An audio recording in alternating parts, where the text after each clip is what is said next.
on, guys? A little update for you. Currently on the way out to Seward for Father's Day weekend, so I won't be able to get any more footage of the car. However, the Pulsar is being worked on.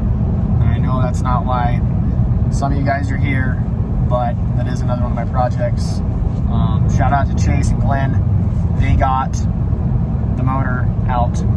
They're the reason they gave me all the gumption that I needed to get it out. So as it sits right now, it is fully pulled out of the car, not on video, but the intake manifold's off, the exhaust manifold's off. I'm gonna pull the training when I get back, hopefully, and then we put it on the stand and see actually what went wrong.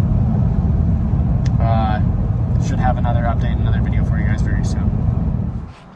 All right, boys, what are we doing today? We haven't seen this car in a while. This is rock and yeah, right. Yeah.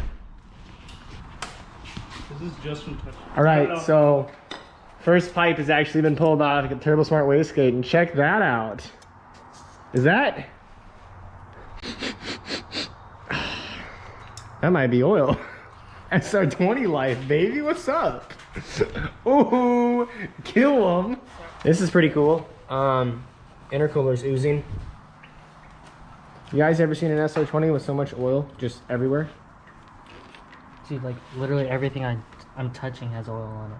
I mean, check it out. We got even the exhaust manifold is just coating. That's how you keep supreme lubrication. The alternator also soaked. This is incredible. Yeah. Your battery already in the back? Yep. What was that, about half a quart of oil was chilling in the intercooler piping? This is basically a Subaru. Not bad. It sounded like one that was running off 2 cylinders.